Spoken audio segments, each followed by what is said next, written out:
السلام علیکم ورحمۃ اللہ وبرکاتہ۔ اعوذ باللہ من الشیطان الرجیم، بسم اللہ الرحمن الرحیم۔ ان الذین جاءوا بالافک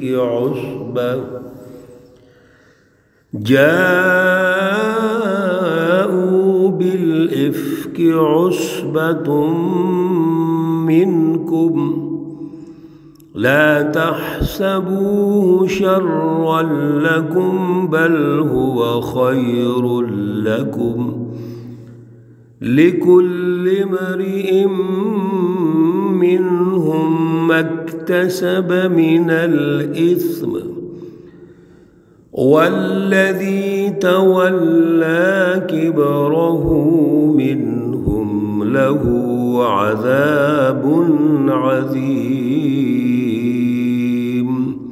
صدق الله العلي العظيم۔ اللهم صل على سيدنا ومولانا محمد النبي الأمي وعلى آلہ واصحابہ وبارک وسلم وصلی علیہ۔ معزز سامعین و سامعات، سورۃ النور ہے، پارہ نمبر 18 ہے، آیت مقدسہ نمبر 11 ہے۔ اللہ رب العزت سے التجا ہے اللہ ان آیات کا فہم اور شعور عطا فرمائیں اور عمل کی توفیق اور صلاحیت عطا فرمائیں۔ گزشتہ درس میں لعان کا کیا طریقہ کار ہے، مرد کتنی قسمیں اٹھائے، 4 دفعہ اپنے بیانیہ پر اس کے درست ہونے پر قسم اٹھائے اللہ کی، اور یہ باقاعدہ عدالت میں جج کے سامنے، عوام کے سامنے قسمیں اٹھائے، اور 5ویں مرتبہ یہ کہے کہ اگر وہ جھوٹا ہے تو اللہ کی لعنت ہے۔ عورت کو بھی موقع دیا جائے گا لعان کا، اور اس کا طریقہ کار یہ ہے کہ وہ بھی 4 مرتبہ اللہ کی قسمیں اٹھائے گی اور مرد کے بیانیے کو جھٹلائے گی، اور 5ویں مرتبہ یہ کہے گی کہ اللہ کا غضب ہے اس پر، اگر وہ مرد سچا ہو یعنی عورت جھوٹی ہو تو اللہ کا غضب ہے۔ یہ لعان کا طریقہ کار اور اس کی جو حکمت ہے اللہ رب العزت نے رہنمائی ارشاد فرمائی تھی۔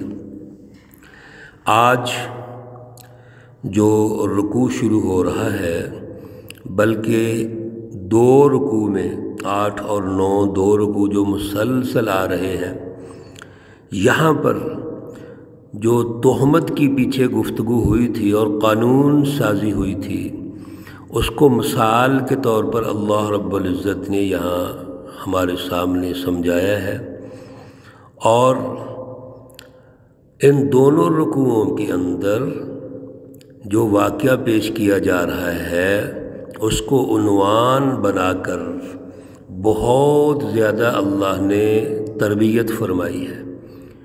ایک جماعت کا جو داخلی نظام ہے وہ کیسا ہونا چاہیے، ایک دوسرے پر اعتماد کیسا ہونا چاہیے، معاشرے میں مومنین اور مومنات کا جو وقار ہے، عزت ہے، وہ کیا ہونی چاہیے۔ اللہ رب العزت نے اس پارے کے شروع میں ہی جو پہلا رکوع تھا، اس میں مومنوں کی یہ صفت بیان کی تھی، والذین هم لفروجہم حافظون، وہ اپنی شرمگاہوں کی حفاظت کرتے ہیں، اور ان شرمگاہوں کی حفاظت کے جو قوانین ہیں وہ کیا کیا ہو سکتے ہیں، وہ اس سورہ مبارکہ میں اللہ ارشاد فرما رہے ہیں۔ اور یہ جو واقعہ پیش آیا، اس واقعہ کے تناظر میں اور بہت زیادہ اللہ نے تربیت فرمائی۔ واقعہ یہ ہے کہ حضور نبی اکرم صلی اللہ علیہ وسلم جب بھی سفر پہ جاتے تھے، غزوات یا اور سفروں کے اندر، تو ام المومنین میں سے کوئی آپ کے ساتھ ایک ہماری ماں آپ کی زوجہ محترمہ ساتھ جاتی تھی۔ یہ جو واقعہ پیش آیا یہ غزوہ بن المصطلق سن 6 ہجری میں ہوا ہے۔ اس غزوہ سے واپسی پہ آپ مدینہ تشریف لا رہے تھے، اور آپ کے ساتھ جو سفر میں ام المومنین ہیں وہ حضرت عائشہ صدیقہ رضی اللہ تعالی عنہ ہے۔ راستے میں ایک جگہ پڑاؤ ہوتا ہے اور وہاں پر قافلہ رکتا ہے۔ حضرت عائشہ صدیقہ رضی اللہ تعالی عنہا بھی وہاں رک جاتی ہیں۔ ابھی قافلہ جانا چاہتا ہے، گیا نہیں ہے، اس دوران ہی حضرت عائشہ رضی اللہ تعالی عنہا کو قضائے حاجت کے لیے جانا پڑا۔ آپ تشریف لے جاتی ہیں قضائے حاجت کے لیے۔ اتفاق ایسا ہوا جب آپ واپس تشریف لائیں تو قافلہ جا چکا تھا۔ لیٹ ہونے کی جو وجہ ہے، اور یہ بخاری شریف میں مکمل بڑی تفصیلاً حدیث مبارکہ موجود ہے، ہم تو مختصر اس کے ہنٹس بیان کر رہے ہیں، اس کا مطالعہ وہاں سے بھی کیا جا سکتا ہے۔ جب آپ واپس تشریف لائیں قافلہ جا چکا تھا تو بڑی پریشان ہوئی۔ لیٹ ہونے کی وجہ یہ لکھی ہے کہ آپ کے پاس ایک ہار تھا، وہ ہار گم ہو گیا اور آپ اس کی تلاش میں وہاں لیٹ ہو جاتی ہیں۔ جب وہاں پہنچی تو قافلہ جا چکا ہے اور آپ کے اونٹ پر جو ہودہ ہے وہ اس پہ پردے لگے ہوتے تھے، اس میں آپ تشریف فرما تھی۔ جو اونٹ پہ ہودہ رکھنے والے ہیں انہوں نے محسوس کیا، ہودے کو اٹھا کر اونٹ پہ رکھا تو انہوں نے محسوس نہیں کیا کہ حضرت عائشہ اندر موجود نہیں ہے۔ کیوں؟ آپ کی عمر تھوڑی ہے، وزن بہت ہلکا ہے، اور انہوں نے محسوس کیا کہ حضرت عائشہ اندر موجود ہیں۔ اوپر اونٹ کے ہودہ رکھ دیا اور اونٹ چل پڑا، اونٹ جا رہا ہے۔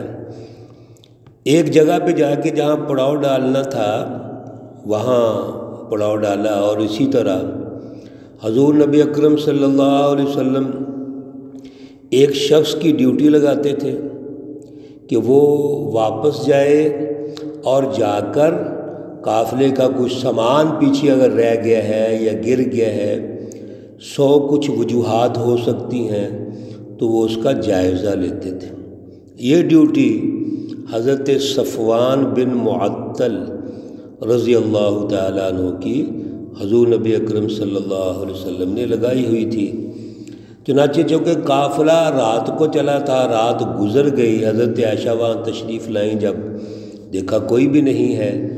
اب اس کی 2 شکلیں تھیں، 2 صورتیں تھیں۔ ایک صورت تو یہ تھی کہ وہ آپ قافلے کے پیچھے چل پڑتی، اب قافلہ کہاں ہے، کیسے ان کو ملیں گی، کیا ہوگا، یہ ایک مسئلہ تھا، سوالیہ نشان تھا۔ دوسری صورت یہ تھی کہ آپ وہیں قیام فرمائیں اور انتظار کریں۔ ظاہر ہے جب وہ دیکھ بھال والا فرد آئے گا تو وہ دیکھ لے گا۔ چنانچہ اس صورت کو حضرت عائشہ رضی اللہ تعالی عنہا نے بہتر سمجھا اور وہیں پہ آپ نے قیام کیا، اور اس دوران آپ سو گئیں۔ حضرت صفوان بن معطل جب تشریف لاتے ہیں اور چیزوں کو دیکھ رہے ہیں تو دیکھتے دیکھتے انہوں نے محسوس کیا کہ ایک درخت کے پاس کوئی چیز پڑی ہوئی ہے۔ جب وہ قریب ہوئے تو دیکھا حضرت عائشہ رضی اللہ تعالی عنہ سوئی ہوئی تھی۔ حضرت عائشہ کو انہوں نے پردے کے احکام سے پہلے دیکھا ہوا تھا، جب دیکھا بڑے گھبرا گئے اور کہنے لگے انا للہ و انا الیہ راجعون۔ اونچی آواز سے جب انا للہ پڑھا اور بڑے پریشان ہوئے۔ اس دوران حضرت عائشہ رضی اللہ تعالی عنہا کی آنکھ کھل گئی۔ آپ نے فوراً پردہ کیا، چہرے کو ڈھانپا اور بغیر کوئی گفتگو کے حضرت صفوان رضی اللہ تعالیٰ عنہ نے اونٹ آپ کے قریب کیا، وہ اونٹ پہ بیٹھ گئیں اور حضرت صفوان نے اونٹ کی نکیل پکڑی اور چل دیے، قافلے کے ساتھ وہ مل گئے۔ اس ساری صورتحال کو رئیس المنافقین عبداللہ بن ابی آبزرو کر رہا ہے، دیکھ رہا ہے کہ یہ ہوا ہے، یہ واقعہ پیش آ گیا۔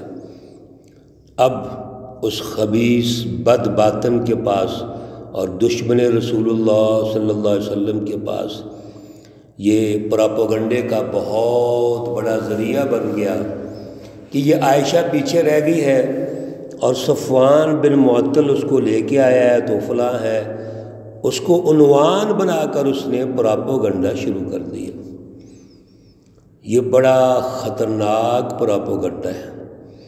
رسول اللہ صلی اللہ علیہ وسلم کی زوجہ محترمہ ہے، ام المومنین ہے حضرت عائشہ رضی اللہ تعالی عنہا، اور اس پراپوگنڈے کا نتیجہ یہ نکلا کہ کچھ جو سادہ مسلمان تھے وہ بھی اس کا شکار ہو گئے۔ مردوں میں حضرت حسان، حضرت مصطح، عورتوں میں حضرت حمنہ بنت جہش، یہ بھی یعنی کسی حد تک وہ ان کا شکار ہوئے پراپوگنڈے کا۔ چنانچہ 1 ماہ تک یہ معاملہ چلتا رہا۔ حضور نبی اکرم صلی اللہ علیہ وسلم بہت پریشان ہوئے۔ حضرت عائشہ فرماتی ہیں کہ میں نے نبی علیہ الصلوۃ والسلام کو پریشان بھی دیکھا، اور جب پوچھا تو آپ نے مجھے فرمایا کہ اپنے والد کے گھر چلی جاؤ۔ میں والد کے گھر آ گئی، والد بھی پریشان ہیں۔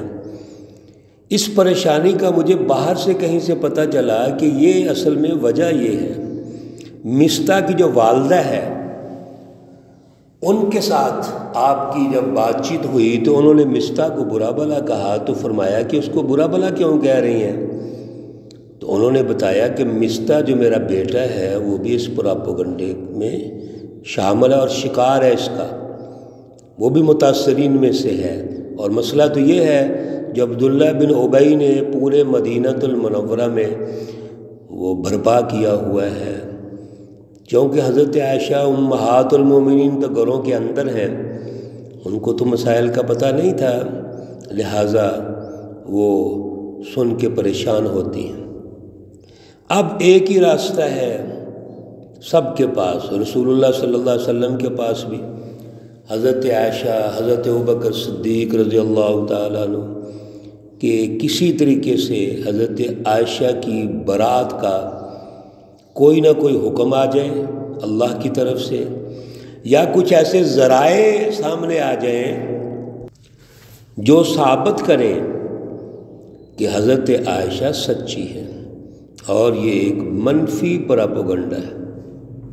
چنانچہ 1 ماہ کی تکلیف دہ صورتحال کے بعد اللہ رب العزت نے یہ آیات نازل فرمائی، اور ان آیات میں نہ صرف ام المومنین حضرت عائشہ رضی اللہ تعالی عنہا کو مطہرہ اور صدیقہ قرار دیا، ان کو سچی قرار دیا، بلکہ مومنوں کو بھی کچھ اصول بتا دیے۔ جو جتنے اس میں ملوث تھے ان کو ڈانٹا، ان کو اللہ نے جھڑکا، اور پھر ان کی مینجمنٹ بتائی کہ کرنا کیا چاہیے تھا۔ یہ تفصیلات انشاءاللہ دونوں رکوع میں جاری ہیں، اور ہم ان کو مختلف دروس میں مکمل کریں گے۔ اللہ رب العزت ہمیں سمجھ عطا فرمائے، شعور عطا فرمائے۔ اللہ رب العزت تمام مرحومین و مرحومات کو جنت الفردوس میں اعلیٰ مقام عطا فرمائے۔ اللہ رب العزت تمام بیماروں کو شفائے کاملہ عاجلہ مستمرہ عطا فرمائے۔ ربنا تقبل منا انك انت السمیع العلیم وتب علینا انك انت التواب الرحیم، وصلی اللہ تعالی علی النبی الأمی